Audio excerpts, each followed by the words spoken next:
கந்தானே. வணக்கம். இன்னைக்கு நாம ஒரு முக்கியமான ரொம்ப ஆழமான விஷயத்தை பத்தி பேச போறோம். சேரி விடுதலை. இது வெறும் 2 வார்த்தை கிடையாதுங்க. பல வருஷமா முடங்கி கிடந்த ஒரு சமூகத்தோட மிகப்பெரிய அரசியல் பிரகடனம். இழந்த நிலங்கள், உழைச்சு தேஞ்ச வலிகள், இது எல்லாம் தாண்டி மண் விடுதலை வேணும்னு ஒரு சமூகம் எழுப்புற விழிப்புணர்வு கவிதை தான் நாம இன்னைக்கு அலச போறோம். வாங்க நேரடியா விஷயத்துக்குள்ள போயிடலாம். தூம் தூம் தரிகிட தரிகிட தூம். ஆரம்பமே எப்படி இருக்கு பாத்தீங்களா? இது சாதாரண அழைப்பில்ல, ஒரு போர் பறை. பல காலமா உறங்கிக்கிட்டு இருந்த ஒரு சமூகத்தை முடங்கியது போதும் எழுவோம்னு தட்டி எழுப்புற ஒரு அதிரடியான ஆரம்பம் இது. ஒரு பெரிய மாற்றத்துக்கான நெருப்ப பற்ற வைக்கிற அவசரம் இந்த வரிகள்ல நல்லாவே தெரியுதுல்ல. இந்த முழு பின்னணியையும் நாம தெளிவா புரிஞ்சுக்க ஒரு 6 விஷயங்களை மட்டும் வரிசையா பார்க்க போறோம். அவங்க வைக்கிற விடுதலைக்கான அழைப்பு, இழந்த நிலங்கள், அவங்க சந்தித்த அரசியல் சூழ்ச்சிகள், 11 லட்சம் ஏக்கர் நில மீட்பு, பேரவை உருவாக்கம், கடைசியா அவங்களோட இழந்த பெருமையும் மீட்டெடுத்தல். முதல் பகுதி, சேரி விடுதலைக்கான அழைப்பு, அதாவது முடக்கத்திலிருந்து விழித்தெழுதல். உழைத்து உழைத்தே தேய்ந்து போனோம், பிறருக்காக நம் வாழ்க்கை தொலைத்தோம். இந்த வரிகளை கொஞ்சம் கவனிச்சு பாருங்க. இது பல தலைமுறைகளா அவங்க சுமக்கிற வலி. ஆனா அவங்க வெறும் வலியோட நிக்கல, சட்டத்தின் வழியே பயணிப்போம், சாத்தியமாக்கி காட்டுவோம்னு ரொம்ப தெளிவா சொல்றாங்க. முக்கியமா தங்களோட அடிப்படை குணமான அன்பையும் அறத்தையும் விட்டு கொடுக்காமலே இந்த விடுதலையை முன்னெடுக்கணும்னு சொல்றது உண்மையிலே ரொம்ப சிறப்பான விஷயம். அடுத்து 2வது பகுதிக்கு வருவோம். இழந்த நிலங்களும் உரிமைகளும். இது ஒரு வரலாற்று அநீதி. வரலாற்று ரீதியா தங்களுக்கு என்னென்ன அநீதிகள் நடந்துச்சுன்னு இந்த மூல கவிதை ஒரு பெரிய பட்டியலையே போடுது. நிலத்தையும் வளத்தையும் பிடுங்கிட்டாங்க, தாழ்ந்தோன் சூத்திரன்னு முத்தர குத்தி சுருக்கிட்டாங்க, அடிப்படை உரிமைகளை நசுக்கிட்டாங்கன்னு ரொம்ப ஆழமான குற்றச்சாட்டுகளை வைக்குது. திட்டமிட்டு தங்களுக்கு கொள்ளி வச்சிட்டதா இந்த சமூகம் தங்களோட ஆதங்கத்தை இங்க ஆணித்தரமா பதிவு செஞ்சிருக்காங்க. இப்போ 3வது பகுதி, அரசியல் மற்றும் சித்தாந்த சூழ்ச்சிகள், அதாவது அவங்க உணர்ந்த பெரும் துரோகம். இங்கதான் கவிதை ரொம்பவுமே உக்ரமாகுது. பெரிய பெரிய அரசியல் சித்தாந்தங்கள் தங்களை எப்படி வஞ்சிச்சதுன்னு அவங்க நேரடியா குற்றம் சாட்டுறாங்க. சாதி, கலப்பு, கடவுள் மறுப்பு, முரண்பாடான பேச்சுக்கள், குறிப்பா திராவிடம் திராவிடம் என நீட்டி முழங்கி மூழ்கடிச்சா முழுசா அப்படின்னு சொல்றது ரொம்ப கவனிக்க வேண்டிய வரி. இந்த சித்தாந்தங்கள் எல்லாமே தங்களை சிதறடிக்க உருவாக்கப்பட்ட நயவஞ்சக சூழ்ச்சிகள்னு அவங்க உறுதியா நம்புறாங்க. சேரிக்கு நிகழ்ந்ததெல்லாம் வெறும் ஏமாற்றம் இல்ல, பெருந்துரோகம்னு திரும்ப திரும்ப அழுத்தமா சொல்றாங்க. இதை கொஞ்சம் ஒப்பிட்டு பாருங்க. அரசியல் சூழ்ச்சியால பிரிக்கப்பட்டு முழுமையா குழப்பமடைஞ்சது அவங்களோட கடந்த காலம். ஆனா இனிமேல் அப்படி இருக்க முடியாது. இந்த சதியை முழுமையா உணர்ந்துகிட்டு விழுத்தெழுந்து சட்டப்பூர்வமா நிலத்தை மீட்க எல்லாரும் ஒன்னு சேரணும்னு அவங்க எதிர்பார்க்கிற எதிர்காலம் இது. சதியை உணர்ந்தா மட்டும்தான் எழுச்சி சாத்தியங்கிறது இது ரொம்ப அழகா காட்டுது. சரி, 4வது பகுதி, 11 லட்சம் ஏக்கர் மீட்பு. இதுதான் நிலத்துக்கான நேரடி கோரிக்கை. 11 லட்சம் ஏக்கர் பஞ்சமர் நிலம் மீட்போம். சும்மா இல்லைங்க, 11 லட்சம் ஏக்கர். இந்த கவிதை வைக்கிற மிக துணிச்சலான அறைகூவலே இதுதான். விடுதலைங்கிறது வெறும் வார்த்தைகள்லையோ கோஷங்கள்லையோ இல்ல, அது நில உரிமையிலையும் பொருளாதாரத்திலையும் தான் இருக்கு.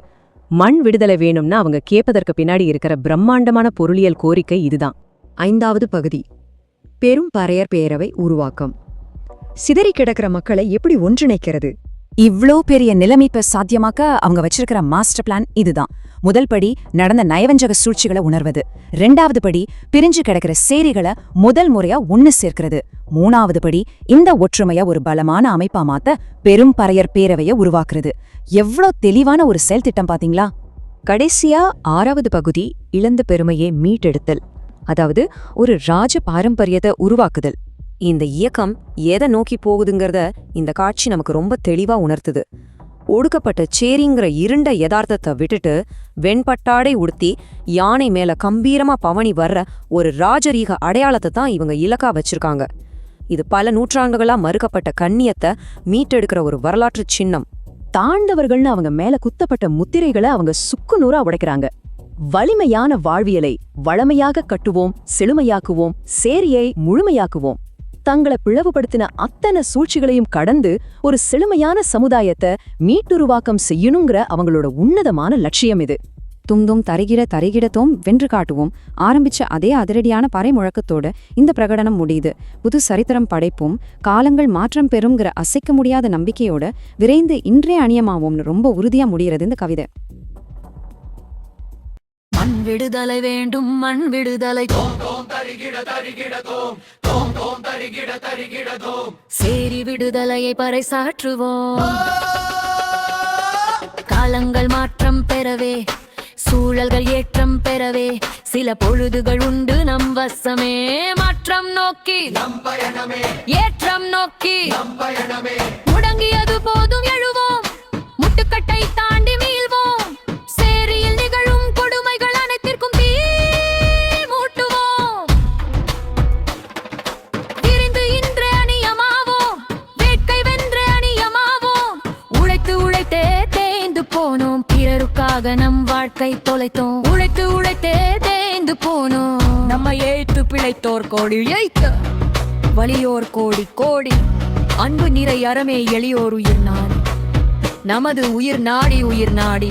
அன்பும் மரமும் நமது உயிர் நாடி, நமது பண்பு குணம் மாறாமல், நமது அன்பு மனம் மீறாமல். நமது உரிமையை மீட்டெடுப்போம், நமது உடைமையை மீட்டெடுப்போம். நில உரிமையை காத்து நிற்போம், சட்டத்தின் வழியே பயணிப்போம். சாத்தியமாக்கி காட்டுவோம், புது சரித்திரம் படைப்போம் படைப்போம்.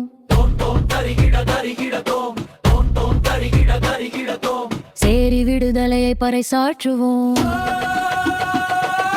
காலங்கள் மாற்றம் பெறவே சில பொழுதுகள் உண்டு நம் வசமே. மாற்றம் நோக்கி மாற்றம் நோக்கி முடங்கியது போதும் எழுவோம், முட்டுக்கட்டை தாண்டி விடுவோம். நிலத்தை பிடுங்கி தள்ளி வச்சான், வளத்தை பிடுங்கி ஒதுக்கி வச்சான். தாழ்ந்தோன் என்று சொல்லி வச்சான், சூத்திரன் என்று சுருங்க வச்சான். உரிமையை தடுத்து நசுக்கி வச்சான், திட்டமிட்டு நமக்கு கொள்ளி வச்சா.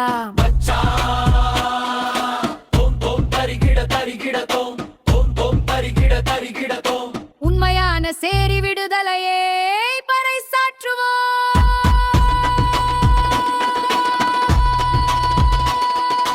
காலம் நமதே அணியமாவோம், சூழல்கள் நமதே அணியமாவோம்.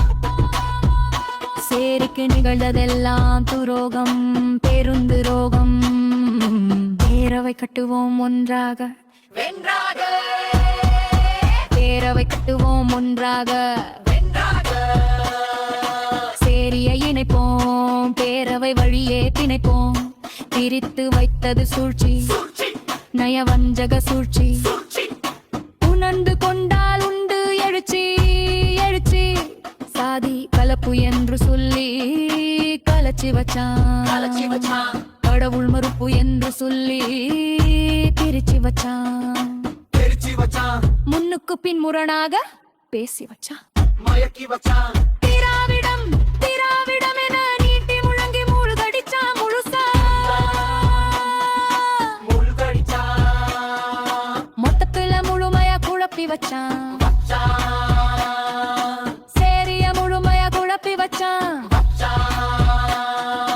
சிதறிச்சு செதுக்கி வச்சான், நம்மள சிதைத்து வச்சான். சேரிக்கு நிகழ்ந்ததெல்லாம் துரோகம் பெருந்துரோகம். பேரவை கட்டுவோம் ஒன்றாக,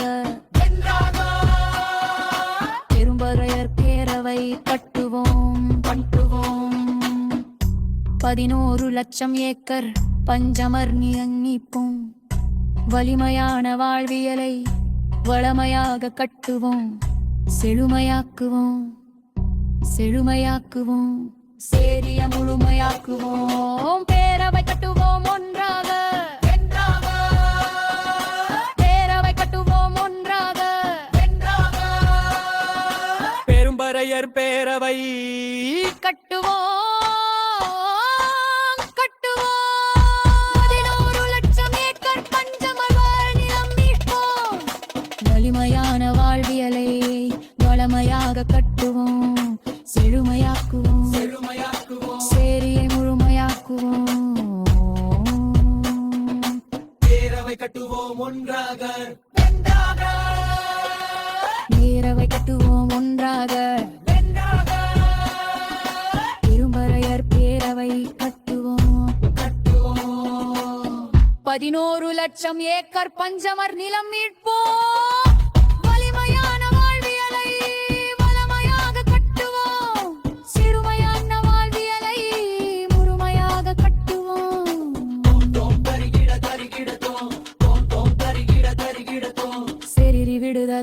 பறைசாற்றுவோம் காலங்கள் மாற்றம் பெறவே சூழல்கள் ஏற்றம் பெறவே சில பொழுதுகள் உண்டு நம் வசமே மாற்றம் நோக்கி நம் பயணமே ஏற்றம் நோக்கி நம் பயணமே